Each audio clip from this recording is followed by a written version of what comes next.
A dark brown dog. A child was standing on a street corner. He leaned with one shoulder against a high board fence and swayed the other to and fro, the while kicking carelessly at the gravel. Sunshine beat upon the cobbles, and a lazy summer wind raised yellow dust which trailed in clouds down the avenue. Clattering trucks moved with indistinctness through it. The child stood dreamily gazing.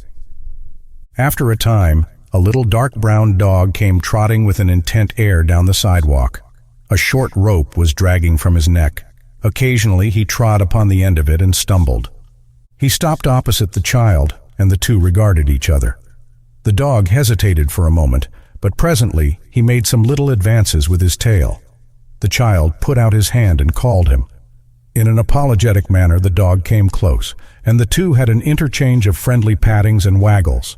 The dog became more enthusiastic with each moment of the interview, until with his gleeful caperings he threatened to overturn the child. Whereupon the child lifted his hand and struck the dog a blow upon the head. This thing seemed to overpower and astonish the little dark brown dog and wounded him to the heart. He sank down in despair at the child's feet. When the blow was repeated, together with an admonition in childish sentences, he turned over upon his back and held his paws in a peculiar manner. At the same time, with his ears and his eyes, he offered a small prayer to the child. He looked so comical on his back, and holding his paws peculiarly, that the child was greatly amused and gave him little taps repeatedly, to keep him so. But the little dark brown dog took this chastisement in the most serious way, and no doubt considered that he had committed some grave crime, for he wriggled contritely and showed his repentance in every way that was in his power.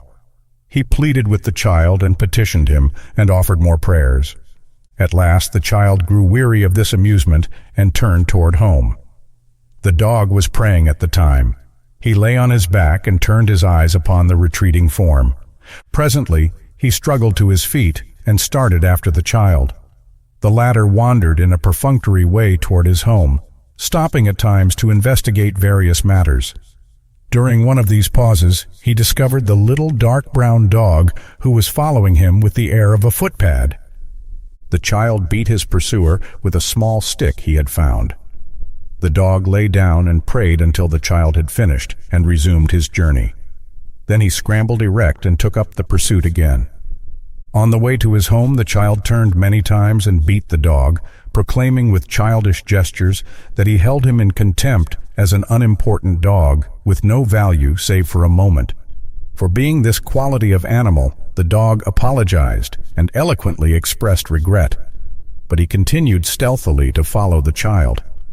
His manner grew so very guilty that he slunk like an assassin. When the child reached his doorstep, the dog was industriously ambling a few yards in the rear. He became so agitated with shame when he again confronted the child that he forgot the dragging rope. He tripped upon it and fell forward. The child sat down on the step, and the two had another interview. During it, the dog greatly exerted himself to please the child. He performed a few gambols with such abandon that the child suddenly saw him to be a valuable thing. He made a swift, avaricious charge and seized the rope. He dragged his captive into a hall and up many long stairways in a dark tenement. The dog made willing efforts, but he could not hobble very skillfully up the stairs because he was very small and soft, and at last the pace of the engrossed child grew so energetic that the dog became panic-stricken. In his mind he was being dragged toward a grim unknown. His eyes grew wild with the terror of it. He began to wiggle his head frantically and to brace his legs. The child redoubled his exertions. They had a battle on the stairs. The child was victorious because he was completely absorbed in his purpose, and because the dog was very small. He dragged his acquirement to the door of his home, and finally with triumph across the threshold. No one was in. The child sat down on the floor and made overtures to the dog. These the dog instantly accepted. He beamed with affection upon his new friend. In a short time, they were firm and abiding comrades. When the child's family appeared, they made a great row. The dog was examined and commented upon and called names. Scorn was leveled at him from all eyes, so that he became much embarrassed and drooped like a scorched plant. But the child went sturdily to the center of the floor and at the top of his voice championed the dog. It happened that he was roaring protestations with his arms clasped about the dog's neck when the father of the family came in from work. The parent demanded to know what the blazes they were making the kid howl for. It was explained in many words that the infernal kid wanted to introduce a disreputable dog into the family. A family council was held. On this depended the dog's fate, but he in no way heeded, being busily engaged in chewing the end of the child's dress. The affair was quickly ended. The father of the family, it appears, was in a particularly savage temper that evening, and when he perceived that it would amaze and anger everybody if such a dog were allowed to remain, he decided that it should be so. The child, crying softly, took his friend off to a retired part of the room to hobnob with him, while the father quelled a fierce rebellion of his wife. So it came to pass that the dog was a member of the household. He and the child were associated together at all times, save when the child slept. The child became a guardian and a friend. If the large folk kicked the dog and threw things at him, the child made loud and violent objections. Once when the child had run, protesting loudly, with tears raining down his face and his arms outstretched to protect his friend, he had been struck in the head with a very large saucepan from the hand of his father, enraged at some seeming lack of courtesy in the dog. Ever after, the family were careful how they threw things at the dog. Moreover, the latter grew very skillful in avoiding missiles and feet. In a small room containing a stove, a table, a bureau, and some chairs, he would display strategic ability of a high order, dodging, feinting, and scuttling about among the furniture. He could force 3 or 4 people armed with brooms, sticks, and handfuls of coal to use all their ingenuity to get in a blow. And even when they did, it was seldom that they could do him a serious injury or leave any imprint. But when the child was present, these scenes did not occur. It came to be recognized that if the dog was molested, the child would burst into sobs, and as the child, when started, was very riotous and practically unquenchable, the dog had therein a safeguard. However, the child could not always be near. At night, when he was asleep, his dark brown friend would raise from some black corner a wild, wailful cry, a song of infinite loneliness and despair, that would go shuddering and sobbing among the buildings of the block and cause people to swear. At these times, the singer would often be chased all over the kitchen and hit with a great variety of articles. Sometimes, too, the child himself used to beat the dog, although it is not known that he ever had what truly could be called a just cause. The dog always accepted these thrashings with an air of admitted guilt. He was too much of a dog to try to look to be a martyr or to plot revenge. He received the blows with deep humility, and furthermore, he forgave his friend the moment the child had finished and was ready to caress the child's hand with his little red tongue.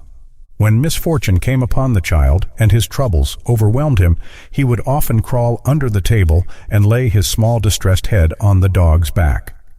The dog was ever sympathetic. It is not to be supposed that at such times he took occasion to refer to the unjust beatings his friend, when provoked, had administered to him. He did not achieve any notable degree of intimacy with the other members of the family. He had no confidence in them, and the fear that he would express at their casual approach often exasperated them exceedingly. They used to gain a certain satisfaction in underfeeding him, but finally his friend the child grew to watch the matter with some care, and when he forgot it, the dog was often successful in secret for himself. So the dog prospered. He developed a large bark, which came wondrously from such a small rug of a dog. He ceased to howl persistently at night. Sometimes indeed in his sleep he would utter little yells, as from pain, but that occurred, no doubt, when in his dreams he encountered huge flaming dogs who threatened him direfully. His devotion to the child grew until it was a sublime thing. He wagged at his approach. He sank down in despair at his departure. He could detect the sound of the child's step among all the noises of the neighborhood. It was like a calling voice to him. The scene of their companionship was a kingdom governed by this terrible potentate, the child. But neither criticism nor rebellion ever lived for an instant in the heart of the one subject. Down in the mystic hidden fields of his little dog soul bloomed flowers of love and fidelity and perfect faith. The child was in the habit of going on many expeditions to observe strange things in the vicinity. On these occasions, his friend usually jogged aimfully along behind. Perhaps, though, he went ahead. This necessitated his turning around every quarter minute to make sure the child was coming. He was filled with a large idea of the importance of these journeys. He would carry himself with such an air. He was proud to be the retainer of so great a monarch. One day, however, the father of the family got quite exceptionally drunk. He came home and held carnival with the cooking utensils, the furniture, and his wife. He was in the midst of this recreation when the child, followed by the dark brown dog, entered the room. They were returning from their voyages. The child's practiced eye instantly noted his father's state. He dived under the table, where experience had taught him was a rather safe place. The dog, lacking skill in such matters, was, of course, unaware of the true condition of affairs. He looked with interested eyes at his friend's sudden dive. He interpreted it to mean joyous gamble. He started to patter across the floor to join him. He was the picture of a little dark brown dog en route to a friend. The head of the family saw him at this moment. He gave a huge howl of joy and knocked the dog down with a heavy coffee pot. The dog, yelling in supreme astonishment and fear, writhed to his feet and ran for cover. The man kicked out with a ponderous foot. It caused the dog to swerve as if caught in a tide. A second blow of the coffee pot laid him upon the floor. Here the child, uttering loud cries, came valiantly forth like a knight. The father of the family paid no attention to these calls of the child, but advanced with glee upon the dog.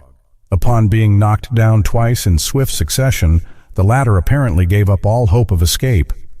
He rolled over on his back and held his paws in a peculiar manner. At the same time, with his eyes and his ears, he offered up a small prayer. But the father was in a mood for having fun, and it occurred to him that it would be a fine thing to throw the dog out of the window. So he reached down and, grabbing the animal by a leg, lifted him. Squirming up, he swung him 2 or 3 times hilariously about his head, and then flung him with great accuracy through the window. The soaring dog created a surprise in the block. A woman watering plants in an opposite window gave an involuntary shout and dropped a flower pot. A man in another window leaned perilously out to watch the flight of the dog. A woman who had been hanging out clothes in a yard began to caper wildly. Her mouth was filled with clothespins, but her arms gave vent to a sort of exclamation. In appearance, she was like a gagged prisoner. Children ran whooping. The dark brown body crashed in a heap on the roof of a shed 5 stories below. From thence it rolled to the pavement of an alleyway. The child in the room far above burst into a long, dirge-like cry and toddled hastily out of the room. It took him a long time to reach the alley because his size compelled him to go downstairs backward, 1 step at a time, and holding with both hands to the step above. When they came for him later, they found him seated by the body of his dark brown friend. Thanks for watching. Subscribe to our channel. Follow our page.